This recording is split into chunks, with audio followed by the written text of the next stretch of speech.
have the honor today to introduce our guest speaker, Miss Atasha James. She's the founder of Legends Charter School in Prince George's County in Atlanta, Maryland. And so you guys, please welcome Miss Atasha James.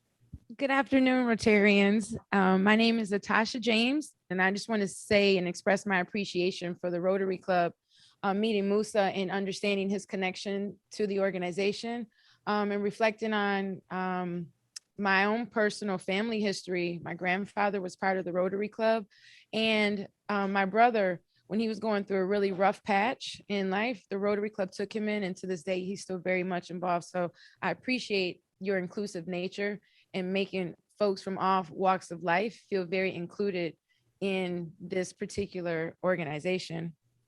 And so I'm here today. One of the other things that struck me was one of the members named Mary Terrell. And when I first moved here to Washington, D.C. from Buffalo, New York, the first school I was assigned to as a principal was in Washington, D.C.'s Ward 8 at Mary Church Terrell Elementary School. And as you were talking about birthdays and that kind of thing, I am so proud to be standing here on the last day of me being 42 and moving into 43. Yes. Congratulations to Maryland for being inducted as the new president as well, continuing to push the puck forward. And so I'm here as a public servant who is also a proud mom. My daughter's graduating from high school on tomorrow from Basis DC. And I know I saw some heads turn back and say, no, that's not possible. I have a 21-year-old son and my daughter who's graduating. I met my husband when I was a sophomore in high school, 15 years old, and we'll be celebrating near 30 years together very soon. And so I know everybody pick up their jaw and finish eating. It's making me blush now. But my road to service was a very unusual one in that I went to a law magnet program in school and I had aspirations and every intention on becoming an attorney. In fact, I took my high school mock trial team to finals and I was very passionate about that until I had my internship at the district attorney's office and had to do a 250-page deposition. And I thought, I didn't learn to read to be so tired and bored all the time. And so my mother was a nurse and she did infant and maternal care at the Westside Health Center, where she served a large Puerto Rican community, which is part of my origin story as well. I'm a proud Afro-Puerto Rican. And so I was always their fake candy striper and the midwives. And I knew so much, but I didn't know anything, but I felt very prepared and apt at science. And so I went on to university to major in pre-med. And I went to a school, and I'm not saying this to boast or brag, but just when you say she couldn't be good at all these things, I went to a gifted and talented school where they made you believe you could do anything. And I also thought I could do all these things until I finished anatomy and physiology. And that was a 5-credit class. I made it through. And then all of a sudden I developed a tremendous aversion to blood that I try to keep quiet from my folks until a situation occurred that made me pass out in front of them and landed me in the emergency room. And at which point it was a life-changing moment in that my grandmother was passing away and I passed out while she was in the hospital. And I was so afraid that this secret of mine had been uncovered during this time period. And my grandmother did pass shortly on. But when we were reviewing home videos, she said, that's going to be my school teacher. Never in a million years would anyone have ever called on me to be anybody's teacher for a number of reasons. One, I'm the second of 5 siblings and was parentified very early. So kids and taking care of them or doing anything to further support them was not in the cards for me, or so I thought. And I didn't see that as a thing to do. And when my grandmother called on me to be a teacher, I thought this has to be some joke. However, I took a job that was America Reads in 1999, where I learned how to tutor students how to read. And knowing what you know about me now, reading was something that was just an implicit, you know how to do it like walking and talking. I had never met and encountered someone who literally could not read. And there was a small child, her name was Shaquilla Miller, second grade, and she was so particularly naughty. And I was so struck by the fact that her teacher was so willing to push her out of the class to me, someone who had only had 3 hours worth of tutoring training. And I thought, how difficult could this be for someone to learn how to read? And I remember this so vividly, and I'm embarrassed. And for a few years after, she and I kept in touch. And I said to her, are you really making this up that you can't read? She said, why would I do it? She picks on me and she knows I don't know it. And then when I start to act out, she sends me out of class. It just seems unfair. I said, this seems fair enough, right? And so I began pushing off my science, and I taught myself how to teach reading. And I committed to her that if, as long as she showed up, we would get this done. I swear, guys, it was the longest road. It felt like watching paint dry, because we really only worked on 2 books. We would tap out, sound out, stomp out, sing out, sounds, words, all the things. And I felt like it would never happen. Well, we go through the year. In March, she says to me, Miss Johnson, I have something to show you. And I said, well, what do you have? And she pulled out a book that she and I hadn't been practicing on, and she started to read. In that moment where the heavens open up, that moment happened for me that day. And I went home in the courage of my conviction and told my family, I'm going to be a teacher. And my father, after he went through his little mourning period and got himself together, he just asked me, he said, if this is what you're going to do, be the best at it and go as far as you can. And so that's what I did. I set out to be the best teacher, the best mom, and the best educator I could. And finding your way is difficult, because you don't always have everything you need at one time, to push along, especially being a woman of color. And so I went on to teach middle school science, and I loved it. I taught earth, life, and physical science for years. And I thought, how could I be paid for something that seems so fun and so purposeful? And me being able to be in kids and families' life every day, I couldn't imagine anything more rewarding, until I began taking student teachers on in my classroom. And I was also so great at developing teachers. And the university said, well, we'll pay for you to go on and earn your doctorate if you'll come work at the university and go. So I left the classroom begrudgingly and moved on to being assistant principal. Now, of all the positions I've held over the years, the assistant principal was absolutely the worst position for someone like me, because it's embedded in there that you assist. And you really don't get to do that as an assistant principal. You just get to do some of the things that the principal doesn't want to do. And your ideas really aren't brought to life. I am not a subtle person, and I don't like not being able to activate ideas that I believe will have a profound effect on young people. And so I was so relieved when the principal of record, she had to go on sick leave during my first few months at her site. And I was blessed with the fortune of having a retired principal come to my aid and help me. And her name was Walterine Stribling, and she stood about 5 foot high. And the first week, she just said, Atasha, you listen to everything I say, and then you make it yours. And you do what you need to do. I'll take care of the rest here. Well, when I tell you, Ms. Stribling is responsible for the way that I'm able to carry myself and the courage I bring into the work, knowing that our work is purely centered in impacting children's lives. Because here's the deal. When you don't know how to read, the world is closed off to you, period. But when you know how to read, whether you choose to do something else or not, it's up to you.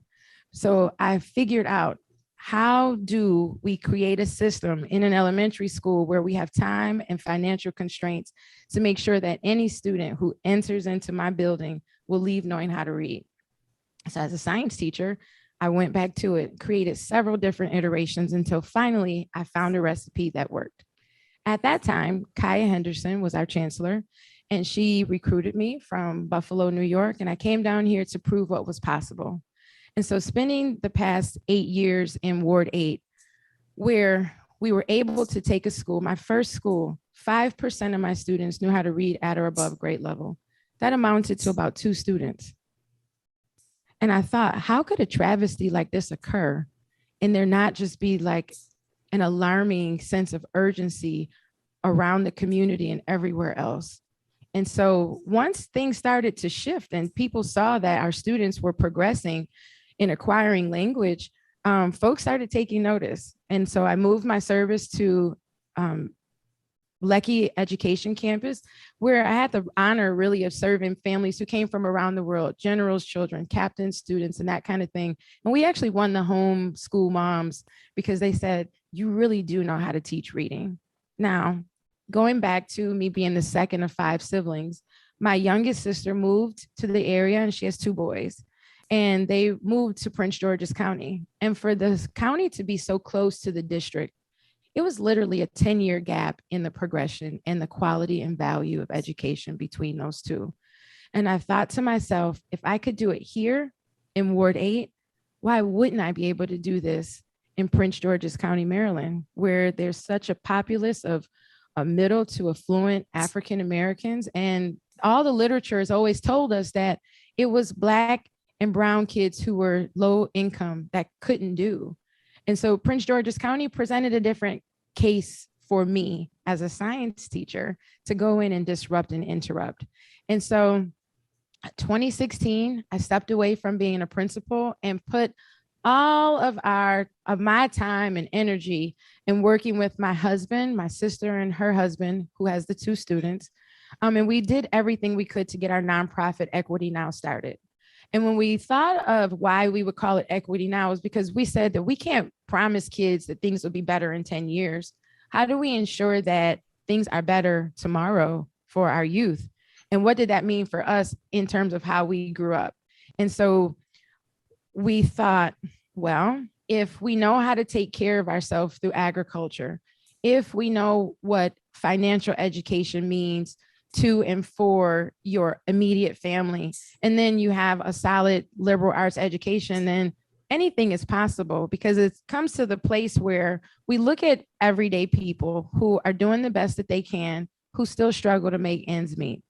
We see people who are very well intended, who still have health problems, because there's a disconnect somewhere, right? In terms of how you are relating to food, how you are relating to money, how you're relating to just the information that we have at our fingertips. And so we said, what would be the largest nexus for the greatest impact?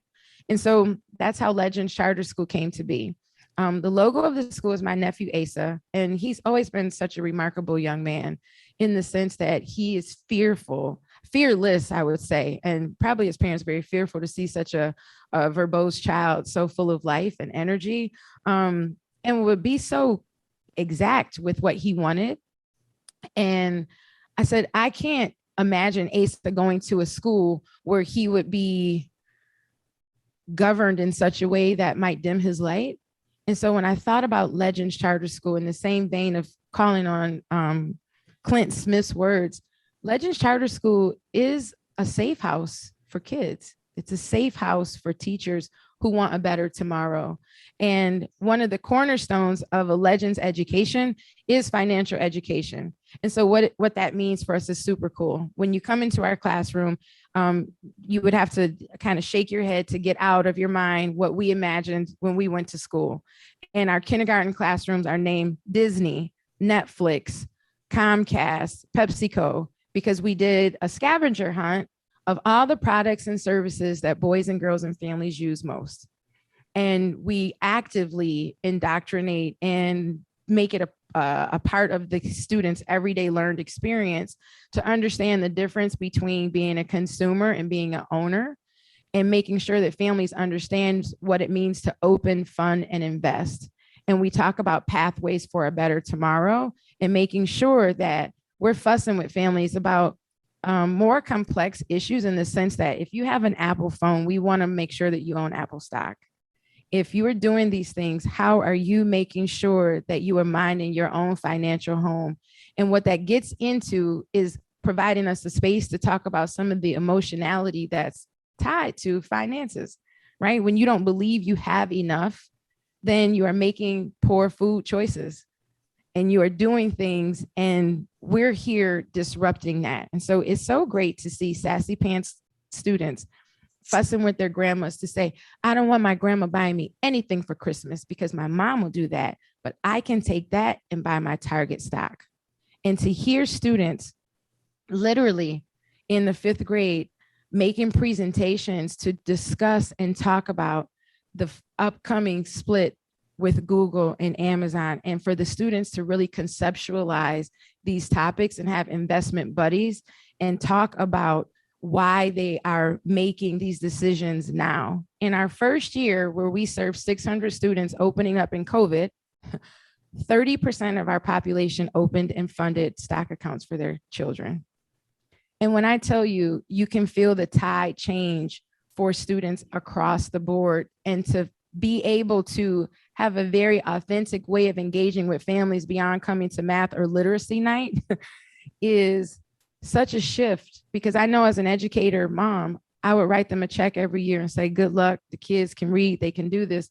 But in terms of me having a place for community and fellowship that made sense to me, that wasn't my experience as a mom or my interest. But what we do have now is an entire generation of entrepreneurial oriented women who want to know how to grow their business. And we also provide a space for them in what we call our marketplace. And so we have young women entrepreneurs who have wonderful candle businesses, lotions, vending machines, you name it, who just need someone to say, you can do it. And here's the community, and let's get started so that you can provide for your own. And so I'm so proud that this week marks the second year that our charter was approved, and our school will grow to 900 students over the next few years to serve students in grades K-8. And so what I love and appreciate about the District of Columbia is that we do have a different sense of community. We have a different sense of support for one another. As a principal in the district, there wasn't one thing that I could ever imagine wanting that I wasn't able to go out into the community and ask for. From an outdoor classroom, my school housed one of the 5th largest collections of books in the city. But to create that same sort of generosity in Prince George's County, Maryland, has been a challenge. And so meeting Musa and inviting me into a space to even share my story in hopes of you knowing someone who can touch someone, who can touch someone, who can then be a blessing to Equity Now and Legends, is why I'm here calling you guys to the wonderful service that I know that you have a longstanding history of, and in hopes that we can expand the sphere of influence and provide the same sort of high quality education to parents who want better for their students in our neighborhood of Maryland and Prince George's County. So I want to thank you guys for having me today, hearing my story, and hopefully growing into a fruitful friendship down the road. So thank you very much, everyone. What can we do for our schools? Thank you for that question. This has been a particularly heavy month, dealing with so much ugly in the world. And first and foremost, my job is to keep people safe, to keep my pumpkin safe. And feeling the level of helplessness recently makes that really, really hard. And so what I've asked for our community is to really understand, and if I had a magic wand, I would first and foremost say, we have to provide teachers with a baseline salary that makes this job worth it. And I don't say worth it in the sense that just going to school and being with kids, of course, that's worth it. However, they're still struggling to pay bills. They're still struggling to pay their student loans. And teachers, with the kind of occurrences that we observed over the past 10 years, hazard pay is a thing for teachers now. The trauma that teachers experience on an everyday basis, these are just the traumas that you observe because they're making the news. But we see abuse at unparalleled levels every single day. We see poverty unknown. We see the horrors that are kept behind a shield. And the teachers now realizing that they're living through a trauma post-COVID, first and foremost, making sure that our teachers and our workforce who are caring for our kids are taken care of. That's one. Two, to take the political debate out of defunding, unfunding police. Whoever's going to be there to shoot somebody and protect my babies is what I need at school, period. And so the propaganda around what's good, what's not, again, we can make sure that those who are surrounding and protecting our schools understand exactly what we need in order to make sure that schools are safe. What really makes me angry is that at the thought of Congress or our house being threatened, there's 6-foot gates going around that we pay for. There's not a gate going around any school. And we cannot guarantee that our babies and our teachers will be safe. And so when we think about this, it cannot be in a social system's welfare. School is a compulsory activity that we make people do. If we make them do that, this should be a federally funded initiative that allows for teachers to have the same protection as senators, congressmen, and other people. Our children are a protected class, and we need to act like it and not give tongue-in-cheek service to that. And so the other part to this is thinking about when we talk about what teachers need and this political idea of it. I'm a parent choice. I chose to give birth and feed my children what I wanted. This idea that parents don't have a choice writ large across every state in this nation is perplexing. And how we legislate where dollars go to and from, all money pertaining to a child should go wherever that mother or provider believes they should go, period. So then we have a healthy school economy, but we're, in my opinion, we get so bogged down into tribalism, into the politics of unionized workforce, unionized. I don't care what the workforce is. We need to be united on what our common outcomes are and make sure that we do everything to provide that. And right now, we're an embarrassment to our kids, and they are watching, and they do talk about us.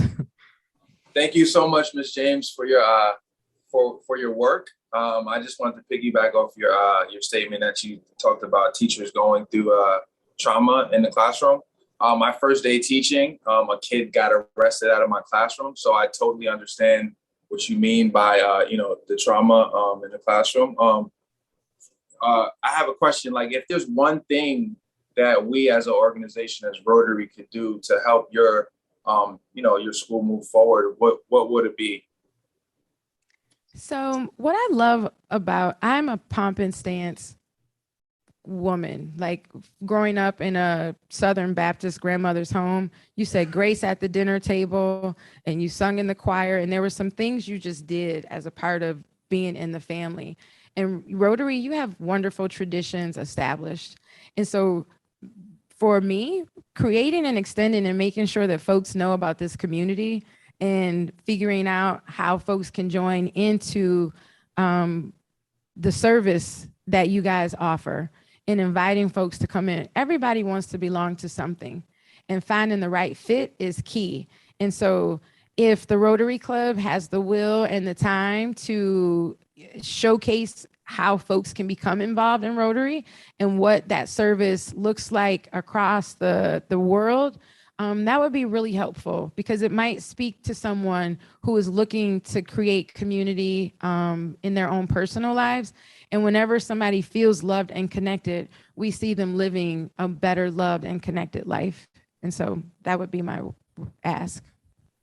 And the reason I'm saying that is because I want you to join our club also. And I want you to join our committee. We have a committee called the Peace Work Group Committee, and you will be perfect for it, because you have a lot of insight. So thank you. Thank you. And something that is super easy, 2 things that we do at Legends, and Ms. Cedeno is the chairperson for Accelerated Reader. Each student by the end of the year has to read a certain number of points. And when they don't, their parents and the students, they may lose recess or end up being grounded if they don't make their point. So if we have reading buddies who would love to say, oh, give me the students who haven't read yet, and we can help them there, we can do that as one thing. The second is the investment buddies. Some of the students we have a financial education director, and he is amazing, but there's so many students who want to be able to have like stock talk and just talk with someone else about their investment portfolio, believe it or not. And so the investment buddy is a super cool concept that we are launching next year. So if there's anyone interested, even if it's maybe an hour or 2 per month, to be able to engage with young people around investing and things of that nature, we're always looking for that too. you just touched a little bit on my question, but I was going to ask, I was reading in your flyer here about tailored financial education program and a personalized financial counseling. I was just going to ask for a little more detail about how that works, who provides that education, what's their background, how does that all come together? Yes. So our director of financial education, if you can think about the Allstate man, literally in voice and stature, Mr. DeVos looks like that. And he used to work for Vanguard. And he says it's so funny. He says, I used to have a portfolio of over 40, and I managed millions in those portfolios through Vanguard. And now he has 600 students, K through 6, who he's wealth managers for.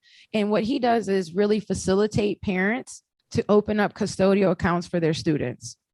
And he is a sounding board, and he provides them, he gives each of the families a survey and connects with them on an individual level. Some families are far more savvy than others. Some may need help opening up a checking account, and we start there. There are some families who said, well, I got into Merrill Lynch and I don't know what to do now. And so through those one-on-ones with parents, and then bringing in the student who has that immersive learning experience at the school, we're able to compel them to take the action to fund, and we keep that open. I mean, the community at large is open, and we talk about the ongoing investment. And so we look at this as a three-pronged approach. And Mr. DeVos, with his financial background, he is our chairperson who champions along the way. Thank you so much, everyone. We have a tradition, Atasha, of planting a tree in the honor of each of our speakers.